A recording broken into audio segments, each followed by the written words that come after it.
Юсуповтар әулеті. Екінші бөлім. Григорий Юсупов осылайша патшайым Анна Иоаннованы таққа отырғызғаннан кейін ұзақ мемлекеттік жұмыс атқарады. Сол мемлекеттік жұмыс атқарып жүргенде ағылшынның бір саяхатшысының жазған очеркі бар, яғни соның ішіне Юсупов Григорий жайлы. Ол керемет саясаткер әрі мемлекеттік қайраткер, бірақ барша орыс аристократтары сияқты тым көп арақ ішеді. Осылайша 56 жасқа дейін өмір сүріп, өзінің байлығымен әулетін және ықпалын ұлы, яғни жалғыз ұлы Бориске тастап кетті. Борис негізі ол да әкесінің жолын қуады. Мемлекеттік көптеген үлкен шенеуніктік орындарда болады. Соның бірі Москваның территориалды губернаторы, кейін Санкт-Петербург Астананың генерал губернаторына дейін өседі. Сол кездердегі ешқандай жемқорлықпен, басқа да қылмыспен мүлдем қатысы болмай, және патша жанұясына жақын болып, сенімділігіне кіргесін. Патшайым Екатерина Петровна оған жүн мен тер өңдейтін фабриканы сыйға береді. Осылайша Борис өзінің кәсіпкерлік талантын көрсетіп, бүкіл сол кездердегі Ресей империясының барша әскерилерін осының фабрикасымен киіндіре бастады. Яғни сол кездердегі осы фабрика Юсуповтар әулетінің 25% бүкіл табысын алып келді деп те айтуға болады. Миллиондаған әскерилер киіндіріп отырып. Юсуповтардың ішінде Борис әрине соңғы Юсуповтар әулетінен шыққан мемлекеттік қайраткер деп айтуға болады. Одан кейінгілер ұрпақтары ешқайсысы мемлекеттік жұмыс істеуге қауқарсыз болып, олар тек қана жеке кәсіпкерлік және өзінің семейный бизнес деп, яғни жанұяның байлығын арттырумен айналысты. Бористің ұлы, яғни кенже ұлы, үлкен ұлы, қарғыста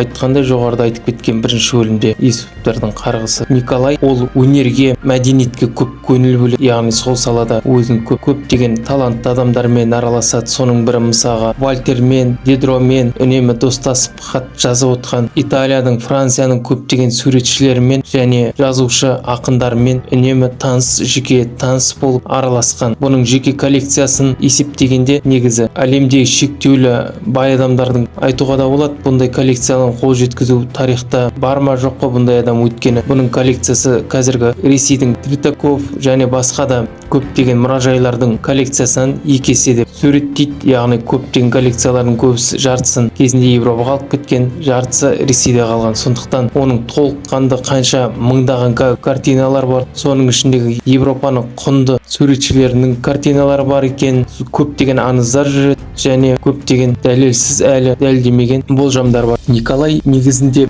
көп тарихшылармен және Екатерина II-ның жеке автобиографиясынан байқалады. Яғни ол фаворит дейді, сол кездергі сарайдың, яғни көңілдесі болған Екатерина II-ның. Яғни Николай Юсуповты айлық есебінде ақша бөліп, оның жүріп тұруына, көптеген қаражаттарына ақша бөліп, сарайдан үнемі оны қаржыландырып отқан және оның сарайдың мәдениет танушы қылып, яғни сарайға қажетті көптеген мәдени мұраларды сатып алып келіп тұрған Европаның. Николай көп Европа бойынша саяхаттанған, үнемі жыл сайын саяхаттанып, көптеген жаңа құндыларды сатып алып келіп, үнемі коллекцияларды толтырып отқан. Яғни сол кездердегі Ресей империясының үлкен мұражайларын, Третьяков және басқа да мұражайлардың коллекцияларын толтырып, және өзінің жеке коллекцияларын, өзінде Рембрандт, басқа да атақты сол кездердегі суретшілердің коллекциялары болған картиналарының және басқа да көптеген бизнестермен айналысқан, жалғыз өнермен без. Николай мысалға Астрахандағы балық өңдейтін өнім шағын фабрикалары болған, соны көбіне жалға беретін болған және сол кезде әлі де болса да крепостной право дейді, яғни шаруалар ол кезде құл сияқты өзінің еркі болған жоқ, сол аристократтардың қол астында болды. Сондықтан оларды жалға беріп немесе рекрут дейді, яғни армияға сатқан. Сол кезде әскери қызметке, ол кезде әскери қызмет 25 жыл, яғни көбіне арақ жұмыс жасамайтын шаруаларын, құлдарын орыстың армияға жіберетін болған әскерге. Осылайша ол өзінің адам денсаулық жарамсыз көп неге қарамайды. Осылайша адамдарды сатып көп қаражатқа иеленген белгілі, яғни жерлерді сатқан және бұның ең үлкен бір қаражат құйған жобасы ол Астраханский дворец, яғни қазіргі Санкт-Петербургтегі үлкен 30 гектардан асатын үлкен өзінің бағымен, орманымен тұрғын үй кешенді айтуға болады. Яғни ол қазіргі кезінде де өзінің масштабымен, әсемділігімен, яғни итальяндық сәулетшілердің туындысы көп жыл бойы салынып жобаланған имениясы. Кейін территориясы кеңейтіліп 96 гектарға дейін созады. Бұл үлкен сарайда көптеген аристократтардың жеке балдары өтетін болған, көп көңіл кештері өтіп, көптеген мәдениет бай адамдардың жиналып, соның бір кештерін суреттегенде, яғни Николай Юсуповтың қасында Пушкиннің өлең жазып отқаны, ал келесі бетте итальяндық суретші Занзагоның Николайдың суретін салып отқанын жазған. Осылайша білуге болады, қандай масштабта, қандай көптеген адамдардың сол кездердегі көңіл көтеріп, осы үлкен сарайға қанша қаражат құртқаны, яғни бұл сарайды көптеген аристократтар мен Европадан келген өнер адамдарын таңғалдыру үшін үлкен масштабта қылып салынған және таңғалдырып кештер өткізу үшін балдарды. Сарайдың ортаңғы бір үлкен залында 300-дей әдемі сол кездердегі империяның сұлу қыздарының картинасы болған, яғни Николайдың мақтанышымен әр осы сұлуды жеке танитынын айтатын болған. Ертең өзінің бір очерктерінде жазады Николай Юсупов жайлы, яғни ол өмір сүрген жоқ, ол өмірдің бар рахаты мен ләззатын сезінген сонша ол өмірден түңілгендей болды деп. Яғни ол Николай 86 жасқа дейін өмір сүріп, сол кездердегі ең бай, ең атақты және ең ықпалды адам есебінде империядағы саналады. Әдеттегідей, яғни Юсуповтар Николайдан жалғыз ұл қалады, ол Борис.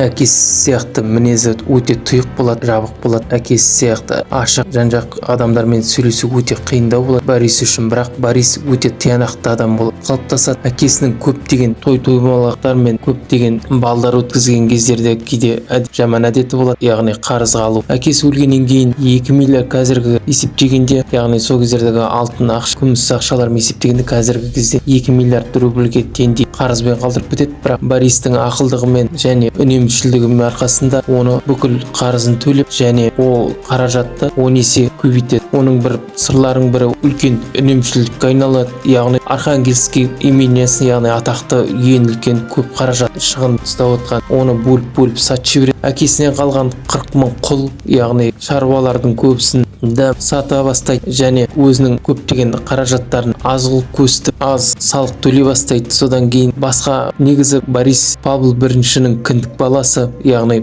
бұл император семьясымен үнемі тығыз байланыста болған семья, сондықтан сол кездердегі христиандардың діні бойынша үстемелі ақша беру өте үлкен ауыр күнә, яғни мұсылмандықтар сияқты да христиан дінді пайыздық үстемемен ақша беру, қарыз беру күнә болып саналады. Сондықтан басқа адамдар арқылы, яғни сол кездердегі еврейлерді басқа діндегі адамдарды пайдалана отырып үстемелі ақша бере бастайды сол кездердегі қаржылай көп адамдардың атынан. Осылайша, яғни Ресей империясындағы бірінші банкирлер деп те айтуға болады, банктік жүйені орнатып өзінің жүйесімен. Осылайша Юсуповтар қайтадан екінші әулет, Романовтардан кейінгі ең бай әулет балдығы қайтып өзінің байлығын алып келеді, арттырады. Ең бір Борис Юсуповтың даналығы ол сол кездердегі, яғни 19 ғасырдың индустриалдық даму басталды Европада. Соның бәрін көре отыр қазіргі Украина Донецк облысындағы көптеген шахталарды сатып ала бастады. Темір жолға ақша салына бастады. Яғни бұрынғыдай прогресс бір орында емес. Осы прогресспен сол заман дамуына іле қосылып, яғни көптеген орыс бай әулеттері артта қалса, әлі де ауыл шаруашылықпен айналысса, Борис бүкіл қаражатын ендігі завод, фабрикаларға сала бастады. Осының арқасында 20-30 рет асты бұлардың байлығы және жаңа индустриалдық дамуға қарқынды күшмен кіресе бастады. Яғни сол кездердегі деңгеймен салыстырғанда көптеген нарышкин, басқа да патша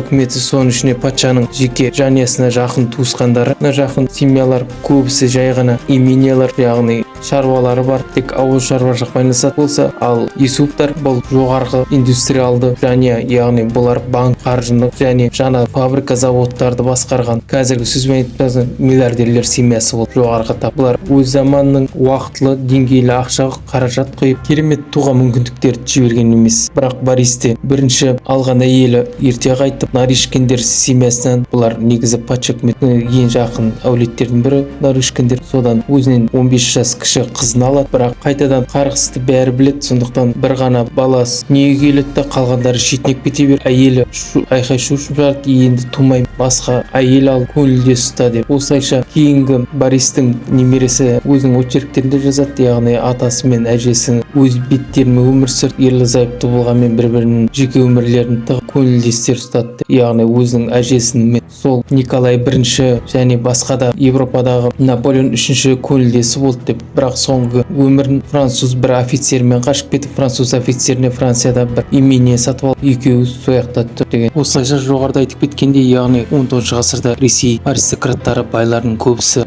ауыл шаруашылық байланысқасын. Кейде яғни ауыл шаруашылық өте құбылмалы болып келеді. Қуаңшылық жылдары бар, немесе өнім жақсы беретін жылдары бар, және мыңдаған шаруаларды қамтамасыз ету, жерді ұстап тұру, оның бәрі оңай емес. Ал сол кездерде Юсуповта көптеген фабрика, заводтар салып, көптеген именилер болды. Соның бір сол кездердегі есеппен алғанда қазіргі 100 миллиард рубльден де асады. Яғни көптеген именилермен, мысалға Париждегі, Англиядағы сарайлары болды. Крымдағы, яғни Ялтадағы, кейін 43 жылғы Ялта конференциясындағы Сталиндер сонда конференция өткізеді. Кезінде Романовтар семьясы үнемі сонда демалатын болған. Осылайша 500-ден аса шағында үлкенді имене сарайлары болған. 10 мыңнан астам көптеген аса бағалы гектарлы ауыл шаруашылық жерлері болды. Және қаржылай көптеген банк несие беретін ұйымдары болды. Завод, фабрикаларды санамағанда, темір жолды санамағанда. Сол кездердегі бүкіл империяны ұстап тұрған және деп әулет деп айтуға болады. Романовтардан кейін 20 ғасырда большевиктер келген кездегі конфискелеген кезде именелерден тек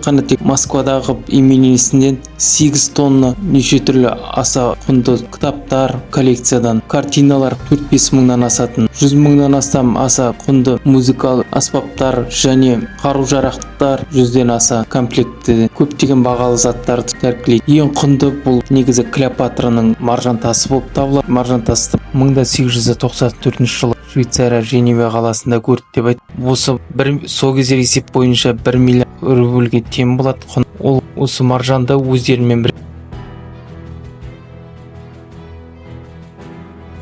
Борис Юсуповтан еркек кінді ұрпақ қалмай жалғыз қызы қалады. Яғни сол кездерде қыз айтады, менің байлығым емес, өзімді сыйлайтын, сүйетін адамға шығамын. Сол кездерде көптеген империяның бай атақты адамдардың көбісі сөз салады. Соның бірі сол кездердегі болгардың ханшайымы, бірақ Юсуповтердің қызы жай генералды таңдайды, Эльстон деген. Солардан бірінші үлкені Николай дүниеге келеді. Ұлы Юсуповтер фамилиясын беріп, Николай жанұясының қарғысын білгеннен анасынан өтінеді, енді бала тумаш, мен өлгім келмейді деп. Яғни бірінші өлімді айтып кеткендей Юсуповтердің қарғысы болады. Еркектіктен тек бір адам бала ғана дүниеге келіп аман қалады, қалған бәрі 23 жасқа дейін өліп қалады. Николай сезгендей кейін анасы екінші баланы туады, Феликсті. Бірақ қыз баланы көп күткен сонша көптеген қыз баланың киімдерін нелерін тіктіртіп қойғасын. Қыз баланың киімімен үнемі киіндіретін болады Феликсті. Кейін осы Феликсті әдет болып кетеді. Біраз жасқа дейін кештерде, театрларда әйелдің киім киіп шығып билеп кабареде, яғни көптеген вечеринкелерде ойнай келген істеп әйелдің киім киіп жүріп сайқы мазақ болып, дәл кезінде сол қыздың киім киіп алып көшедегілерге айқайлайтын болған, қара мен қандай сұлумын деп. Бірақ уақыт өте ол әдетін қояды. Романовтар семьясы, яғни сол кезде Николай II-ның немере қарындасы Иринаға үйленеді. Осылайша Феликстің ағасы басқа тұрмыстағы әйелге ғашық болып күйеуімен дуэльде өліп 27 жасқа толмас бұрын қайтадан Юсуповтер жанұясында жалғыз еркек кіндік Феликс қалады. Феликс атасы Григорий сияқты өзінің патша, яғни Романовтар жанұясына қызмет ету бас қағида қылып ұстайды. Сол кездердегі Распутиннің Романовтар семьясы ықпалы нақты болады. Яғни Юсуповтер Распутин жек көріп патшайымға келіп қайта айтса да Распутин сарайдан жолатпаңыз, ниеті дұрыс емес. Бірақ патшайым тыңдағысы да келмейді, әрі ренжіп айтады, осы кездесуіміз ең соңғы шығар деп. Бірақ Феликс ойластырып қастандықты Распутинді тастайды. Осылайша Феликс Юсупов әйелі Ирина, қызы да Ирина болып, семьясын алып Крымға кетіп қалады. Сол кездердегі Крымдағы теңіз флотының офицерлері 2-3 рет тұтқындағысы келеді. Бұның бәрін жағдай түсінген Феликс өзінің бағалы маржан тас және Рембрандттың көптеген картиналарын қолымен кесіп, және басқа да қаражаттарды алып, толығымен мүлігін алмайтынын түсінгендіктен Европаға қашады, Францияға. Францияда өзінің арманын орындайды, яғни өзінің мода үйін ашып, парфюм шығарады. Бірақ бірақ уақыттан кейін қаражат жеткіліксіз, амал жоқтан жаба бастайды. Кейін аукционда өзінің мүліктерін, яғни көптеген большевиктердің сатып жіберген мүліктерін көріп соттасады, бірақ одан ештеңе шықпайды, яғни ешкім сатып алған нелерін мойындамай. Кейін кемелер, яғни транспорт кемелерімен бизнесмен айналыса бастайды, және көптеген 20 жылдары өнер адамдары қашқан сол кездегі Американың Метро-Голдвин-Майер компаниясы кино түсіре бастайды. Распутин патша семьясы жайлы, яғни сол кездегі патшайым Распутинге көңілдес деп не деп сол сценарийін пайдаланып, оны көрген Юсуп Феликс Голдвин-Майерді сотқа беріп 250 миллион рубльдей соттан жеңіп шығып төлеуге мәжбүр етеді Метро-Голдвин-Майер компаниясын. Содан бері қазір жалғыз Метро-Голдвин-Майер компаниясы емес, көптеген кинокомпаниялар жазады. Яғни бұл оқиға ойдан құрастырылған және сценаристердің фантазиясымен де осы оқиғадан кейін пайда болды. Бүкіл киноиндустрияда осындай жазу. Феликс Юсупов әйелі екеуі 80 жасқа дейін Францияда өмір сүріп, яғни ұрпақ қалмай. Осылайша қанша айтқанмен Қарғыстың аты Қарғыс. Айта кетейік, негізі Қарғыс бұл бір алғашқы Абдул Юсуповтың мұсылман дінін орнына христиан дінін қабылдаған кезде ұшырайды. Осылайша яғни жалғыз бір ғана еркек кіндік қалып, ұрпақ қалған балдардың бәрі 27 жасқа дейін шетінеп өледі деген. Осылайша Юсуповтар семьясы өз әулетін тоқтатады. Атақты осы қазақ даласында едігеден бастаған маңғыт руынан Франциядағы Феликс деген үзіледі. Ағайын, толыққан тыңдағандарыңызға көп рахмет. Каналды қолдап лайк басып комментарий жазып кетсеңіздер және каналыма жазылып жан-жаққа таратсаңыздар каналдың дамуына үлкен үлес қосасыздар. және өздеріңіздің білгіңіз келген тұлға оқиға жайлы болса каналға жазып комментарийға жазып кетсеңіздер сол жайлы шығарылым болады. Қолдап үнемі тыңдап отқандарыңызға көп